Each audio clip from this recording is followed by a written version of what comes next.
नमस्कार, मी गिरीश निकम. साम रिपोर्टमध्ये आपल्या सर्वांचं स्वागत. बुलेटिनच्या सुरुवातीलाच बातमी आहे अभिनेत्री ममता कुलकर्णीबाबत. ममतानं अवघ्या 17 दिवसात महामंडलेश्वर पदाचा राजीनामा दिलाय. पण ममतानं राजीनामा का दिलाय? महामंडलेश्वर पदासाठी ममतानं किती पैसे दिले? राजीनाम्यानंतर ममता पुन्हा बॉलिवूडमध्ये परतणार का? या सगळ्या प्रश्नांची उत्तर आपल्याला या स्पेशल रिपोर्टमध्ये मिळणार. महामंडलेश्वर ममताचा राजीनामा. महामंडलेश्वर पदासाठी 2 लाख दिल्याचा दावा. ममता पुन्हा बॉलिवूडमध्ये परतणार. मैं महामंडलेश्वर यमाई ममता नंदगिरी मैं इस पोस्ट से मैं इस्तीफा दे रही हूं. 17 दिवसांपूर्वी यमाई ममता नंदगिरी बनलेल्या अभिनेत्री ममता कुलकर्णीनं किन्नर आखाड्याच्या महामंडलेश्वर पदाचा राजीनामा दिलाय. ममतानं महामंडलेश्वर पदाची दीक्षा घेतल्यापासूनच ती वादात अडकली होती आणि याच वादामुळे ममतानं यू टर्नचा निर्णय घेतलाय. मैं महामंडलेश्वर यमाई ममता नंदगिरी मैं इस पोस्ट से मैं इस्तीफा दे रही हूं. आज किन्नर अखाड़े या दोनों अखाड़ों में बीच में जो मुझे लेके महामंडलेश्वर की उपाधि घोषित करने के बीच में जो प्रॉब्लम्स हो रही है. जब मुझे 2 लाख मांगे गए थे, मेरे सामने 3-4 महामंडलेश्वर थे, मेरे सामने 3-4 जगत गुरु थे उसी रूम के अंदर, और मैंने कहा मेरे पास 2 लाख नहीं. तब जाके वहां पे जो बैठी हुई जय अंबागिरी महामंडलेश्वर है, उन्होंने उनके जेब से 2 लाख देके लक्ष्मी नारायण त्रिपाठी जी को दिया था. ममता कुलकर्णी आणि वाद हे समीकरण ठरलेलंच. त्यातच ममतानं बॉलिवूडमधून एक्झिट घेत 17 दिवसांपूर्वी महाकुंभमेळ्यात महामंडलेश्वर पदाची दीक्षा घेतली होती. मात्र त्यानंतर अनेक साधू संतांनी ममताच्या महामंडलेश्वर पदावर आक्षेप घेतला. एवढंच नाही तर किन्नर आखाड्याचे संस्थापक ऋषिदास यांनी ममताची हकालपट्टी करण्याचा निर्णय घेतला होता. त्याची काय कारणं आहेत पाहूयात. ममताचा डी गँग सोबत संबंध असल्याचा आरोप. ड्रग्ज प्रकरणामध्ये ममताचं आलेलं नाव. परंपरांचं पालन न करता वैराग्याच्या दीक्षाऐवजी महामंडलेश्वर पदाची दीक्षा घेतल्याने वाद. ममताला देण्यात आलेलं पद सनातन धर्माच्या विरोधात असल्याचा आक्षेप. 90च्या दशकात आपल्या मादक अदांनी बॉलिवूड गाजवणाऱ्या ममता कुलकर्णीनं काम, क्रोध, लोभ, मत्सर सोडून साध्वी होण्याचा निर्णय घेतला होता. मात्र आता वादानंतर तिनं महामंडलेश्वर पदाचा त्याग करत राजीनामा दिलाय. मात्र आता राजीनाम्यानंतरही ममता आयुष्यभर साध्वी बनून राहणार की पुन्हा बॉलिवूडमध्ये परतून आपल्या अदांनी प्रेक्षकांना घायाळ करणार याकडे लक्ष लागलंय. ब्युरो रिपोर्ट, साम टीव्ही न्यूज.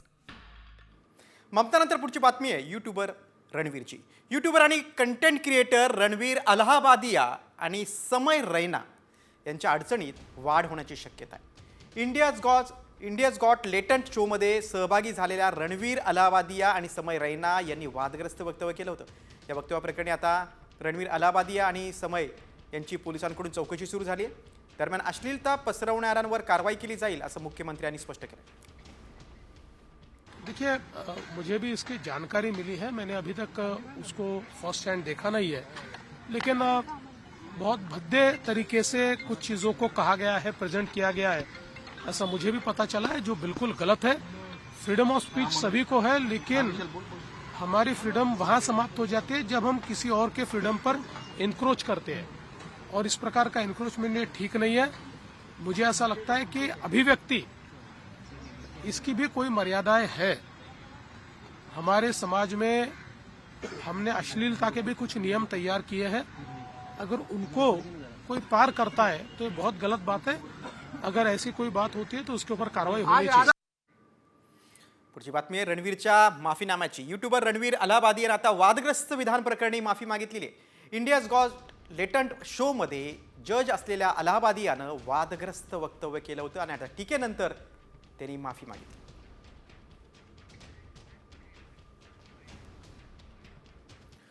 तर राज्यातल्या राजकीय बातम्यांकडे. मुख्यमंत्री फडणवीसांनी राज ठाकरेंची भेट घेतली. शिवतीर्थावर झालेल्या या भेटीत नेमकं काय ठरलं?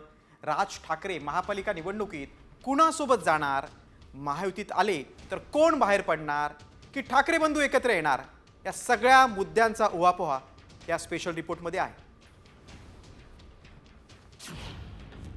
भाजपचं राजकारण. ठाकरे बंधू एकत्र येण्यापूर्वीच भाजपचा डाव.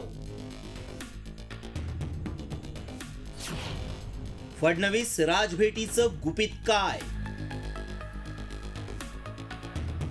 विधानसभा निवडणुकीत मनसेला भोपळाही फोडता न आल्यानं राज ठाकरेंनी महापालिका निवडणुका स्वबळावर लढण्याचं जाहीर केलं.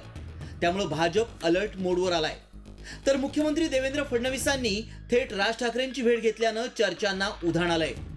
तर ही भेट महापालिका निवडणुकीसाठी असू शकते असं मत राष्ट्रवादीचे आमदार छगन भुजबळांनी व्यक्त केलंय. विकास कामांच्या ऍक्शन प्लॅनसाठी भेट झाली असण्याची शक्यता संजय शिरसाट यांनी व्यक्त केली आहे. मला काही कल्पना नाही त्यांची भेट झाली की नाही हे सुद्धा काही मला माहिती नाही, परंतु फडणवीस साहेब भेटत असतात त्यांना, ते फडणवीस साहेबांना भेटतात, शिंदे साहेब पण त्यांना भेटतात, हे सुरू असतं. आणि कदाचित त्या निवडणुकांच्यासाठी काही चर्चा आहे की काय मला काही कल्पना नाही, पण असू शकते, नाही असं नाही. मुंबई महानगरपालिकेच्या दृष्टीनं ती भेट असू शकेल. म्हणून आज राजसाहेबांशी जी चर्चा झालेली की त्या कारणास्तव झाली की तुमचा काही ॲक्शन प्लॅन असेल, तुम्हाला या महाराष्ट्राच्या हितासाठी काही करायची जर तुमच्या कल्पना असतील त्या संदर्भात मला वाटतं ते चर्चा झाला आहे. असं हे बघा, राजकारणामध्ये आजच्या घडीला राजसाहेबांकडे ना आमदार आहे ना खासदार आहे, परंतु तरी त्यांची भेट घेणं हे वेगळी भावना त्यांच्यामध्ये दिसून आलेली. म्हणून ते आल्याने आमच्या राजकारणावर काही परिणाम होईल असं समजण्याचं काहीही कारण नाही. शिंदे साहेबांचे आणि त्यांचेही संबंध चांगले आहेत. राजसाहेबांची सर्वच लोकांशी, राजकीय नेत्यांशी चांगले संबंध असल्यामुळं हा भेट मला वाटतं बहुतेक झाली असेल. राज ठाकरेंनी गेल्या 2 ते 3 निवडणुकांमध्ये वेगवेगळ्या भूमिका घेतल्या. त्याचा त्यांना विधानसभेत फटका बसल्याचं बोललं जातंय. त्यामुळेच त्यांनी आता स्वबळाचा नारा दिलाय. तर मवियात उद्धव ठाकरेही अस्वस्थ असल्याचं चित्र आहे. त्यामुळे महापालिका निवडणुकीत ऐनवेळी दोन्ही ठाकरे एकत्र येणार की काय अशा चर्चांना उधाण आलंय. आणि असं झालं तर महापालिका निवडणूक भाजपला सोयीची नाही. विशेष म्हणजे अशा भेटींमधून नको त्या चर्चा पसरवल्या जात असल्याचा आरोप राज ठाकरेंनी भाजपबाबत केला होता. त्यामुळेच राज ठाकरेंना पुन्हा आपल्या सोयीनुसार वळवण्याचा प्रयत्न करण्यासाठीच ही भेट असल्याचं दिसतंय. फडणवीसांनी मात्र सदिच्छा भेट असल्याचं सांगितलंय. एकदा चंद्रकांत पाटील मला भेटायला आले. बरं, हे काय करतात? परत ह्यातला प्रॉब्लेम काय आहे? हे बाहेर मग पत्रकार येतात, तिथे जाऊन हे काय बोलतात माहित नाही. आज काहीतरी वेगळंच असतं. बरेच दिवस झाले आपण भेटलो नाही, मागे एकदा लग्नात आपलं फक्त भेटणं एवढंच काहीतरी असतं. एकदा चंद्रकांत पाटील माझ्याकडे आले, त्याच वेळेला ते जेव्हा मला नाशिकला बोलले त्यावेळेला मुंबईत आलो की घरी भेटायला येतो. ही कुठलीही राजकीय भेट नाही. मी मुख्यमंत्री झाल्यानंतर राज ठाकरेजींचा मला अभिनंदनाचा फोन आला. त्यावेळेस मी त्यांना सांगितलं होतं मी घरी येईन. त्याप्रमाणे मी आज घरी गेलो होतो. ब्रेकफास्ट त्यांच्या घरी मी केला, गप्पा मारल्या आणि मग या कार्यक्रमाच्या ठिकाणी आलो. या बैठकीचा किंवा या आमच्या ज्या काही गप्पा आहेत यांचा कुठलाही राजकीय संदर्भ नाही. केवळ एक जी मैत्री आहे त्या मैत्रीकरता मी त्यांच्या घरी गेलेलो होतो. राजधानी दिल्ली जिंकल्यानंतर भाजपनं आपला मोर्चा आर्थिक राजधानी मुंबईकडे वळवलाय. त्यामुळे मुंबई जिंकण्यासाठी ठाकरे ब्रँड आपल्यासोबत घेण्याबरोबरच एकनाथ शिंदेचं महत्व कमी करण्यासाठी भाजपनं एका दगडात 2 पक्षी मारण्याची रणनीती आखली आहे. तर आता फडणवीसांनी राज ठाकरेंची भेट घेतल्यामुळं आगामी महापालिका निवडणुकीत भाजप मनसे युती होणार की मनसे पुन्हा स्वबळावर रणशिंग फुंकणार याकडेच लक्ष लागलंय. ब्युरो रिपोर्ट, साम टीव्ही न्यूज. मुख्यमंत्री आणि राज ठाकरेंच्या या भेटीची इनसाइड स्टोरी सामच्या हाती लागली. राज ठाकरेंचे पुत्र अमित ठाकरे हे राज्यपाल नियुक्त आमदार होणार का याची चर्चा आता सुरू झाली. कारण भाजपच्या कोट्यातून अमित ठाकरे आमदार होतील अशी माहिती सूत्रांनी दिली. विधानसभा निवडणुकीत अमित ठाकरे माहीमधून निवडणूक लढले होते, मात्र तिरंगी लढतीत त्यांना पराभवाचा धक्का बसला होता. मात्र आता अमित ठाकरे भाजपच्या कोट्यातून राज्यपाल नियुक्त आमदार होतील अशी माहिती सूत्रांनी दिली. आता राऊतांच्या टीकेकडे. फडणवीस राज ठाकरेंच्या कॅफेत चहा प्यायला गेले तसा टोला खासदार संजय राऊतांनी लगावलेला आहे. फडणवीस राज भेटीबाबत विचारला असताना चहापान होतच असतं असं देखील राऊत म्हणाले. तर राऊतांच्या या वक्तव्यावर मनसे नेते संदीप देशपांडेंनी पलटवार केलाय. बघणार कसं काय त्यात बघण्यासारखं काय आहे? राज ठाकरे यांनी शिवाजी पार्कला एक कॅफे खोललेलं एवढंच मला माहिती आहे. तिथे लोक चहा पानाला येत असतात सातत्यानं आणि तो सगळ्यांसाठी खुला आहे आणि चांगली गोष्ट आहे. राजकारणामध्ये असं चहापान होत असतं आणि एक चांगला कॅफे असेल तर लोक जात येत राहतात. लोकांनी छान नजारा समोर पाहायला मिळतो, बसायला जागा मिळते, उत्तम. तुम्ही मनसेचे तुम्ही मनसे झाले तिकडे सगळे कॅफे कॉफी प्यायला जातात, कसं पाहता या ठिकाणी? संजय राऊत दुसरीकडे कुठे जातात ते मला वाटतं पवार साहेबांच्या बंगल्याच्या बाहेर झाडू मारायला जातात का? पवार साहेबांकडे कशाला जातात मग? झाडू मारायला जातात का संजय राऊत? मुख्यमंत्री आणि राज ठाकरेंच्या भेटीविषयी तर्कवितर्क सुरू झालेले असतानाच ठाकरे गटाच्या नेत्यांनी मुख्यमंत्र्यांची भेट घेतली. ठाकरे गटाचे आमदार मिलिंद नार्वेकर, विधान परिषदेचे विरोधी पक्षनेते अंबादास दानवे आणि ज्येष्ठ नेते सुभाष देसाई यांनी फडणवीसांची भेट घेतली. विशेष म्हणजे उपमुख्यमंत्री एकनाथ शिंदे यांच्या नाराजीच्या चर्चेनंतर मुख्यमंत्र्यांच्या भेटीच्या मालिकेमुळे आगामी स्थानिक स्वराज्य संस्थेच्या निवडणुकीसाठी महाराष्ट्र भाजप इतर प्रादेशिक पक्षांशी धोरणात्मक युती करण्याच्या तयारीत असल्याचं बोललं जातं. मला असं वाटतं आता चर्चा काय झाली हे मीडियाला सांगितलं पाहिजे का, हा माझा पहिला प्रश्न आहे. मुख्यमंत्र्यांची भेट विरोधी पक्ष नेत्यांनी किंवा विरोधी पक्षाच्या नेत्यांनी घेऊ नये अशातला कोणताही भाग नाही. सुभाष देसाई साहेब, मिलिंद नार्वेकर साहेब आणि मी माननीय मुख्यमंत्र्यांना निश्चित भेटलो वेगवेगळ्या कामासाठी भेटलेलो. मला वाटतं त्या गोष्टी काही मीडियावर सांगण्याची आवश्यकता नाही. त्यामुळे जुनी कटुता विसरून ठाकरेंची सेना आणि भाजपची युती होणार का याबाबत आता उलटसुलट चर्चा सुरू झालेली आहे. पुढच्या बातमीकडे. महायुतीत सारं काही आलबेल नसल्याचं समोर आले, कारण शिंदेंच्या मंत्र्यांची अनेक आघाड्यांवर कोंडी करण्यात येत असल्याची माहिती सूत्रांनी दिलेली आहे. एकनाथ शिंदेनाही भाजपनं धक्का दिलाय. शिंदेंना कोणता धक्का दिलाय आणि नेमक्या कोणत्या मंत्र्यांची कोंडी होते यावरचा हा विशेष रिपोर्ट. शिंदे गटाच्या मंत्र्यांची कोंडी.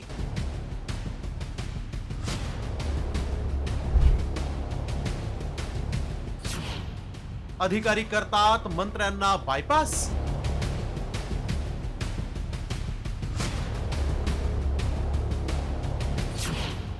मंत्री उदय सामंतांची उघड नाराजी.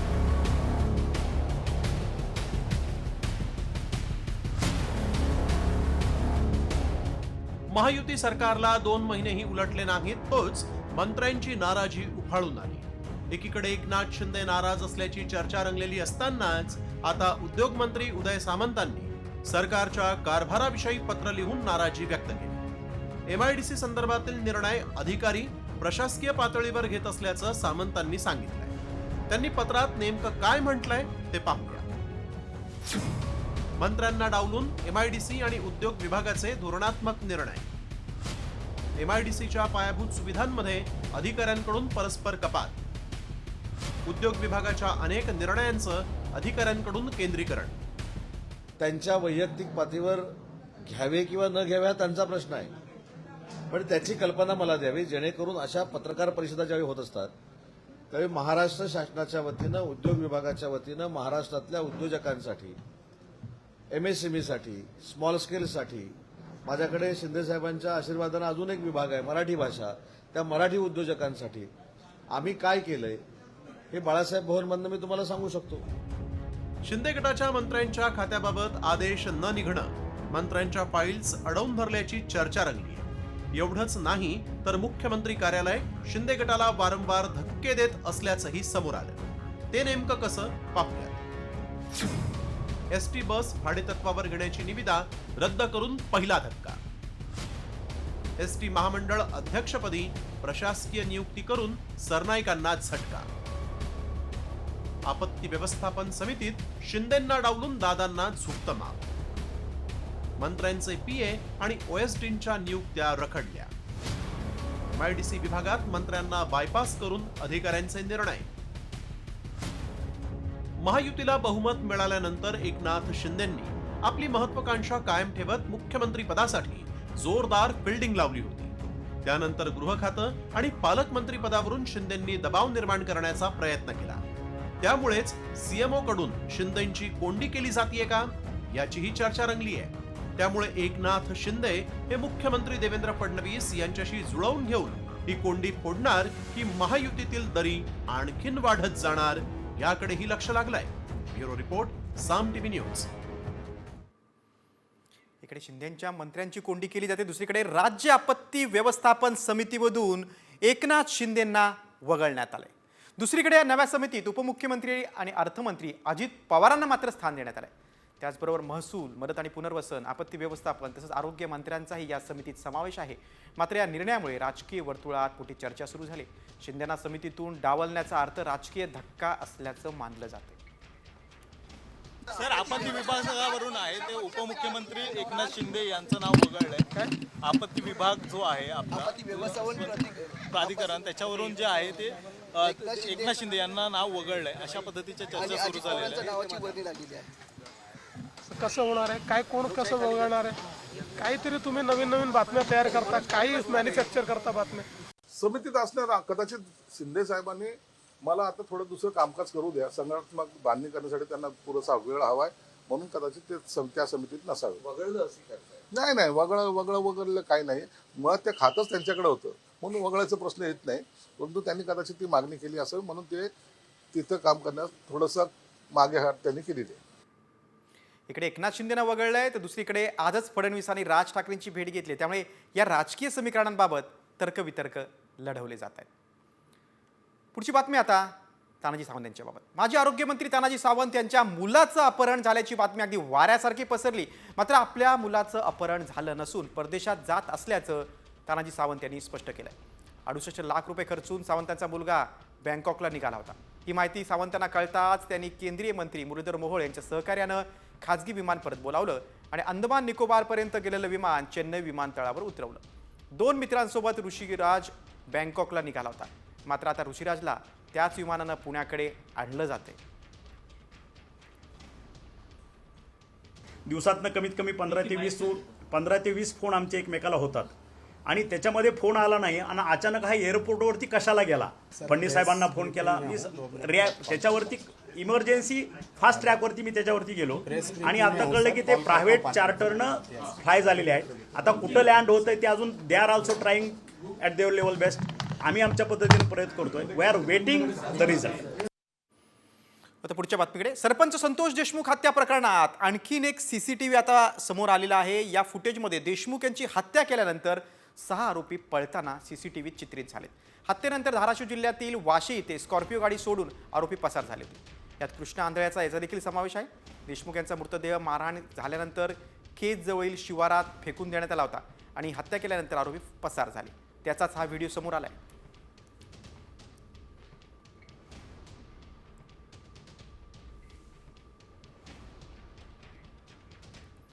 संतोष देशमुखांच्या हत्येप्रकरणी पायाला भिंगरी लावून फिरणारे आणि पोलिसांसह आरोपींवर कारवाईची मागणी करणारे भाजपचे आमदार सुरेश धस यांना सोमनाथ सूर्यवंशींच्या मृत्यू प्रकरणी मात्र पोलिसांचा पुळका आलाय.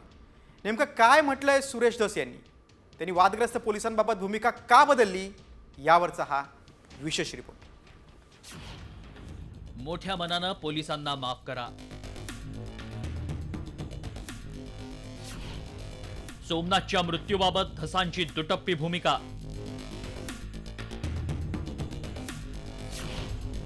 कराडला फाशी, सोमनाथच्या मारेकऱ्यांना माफी का?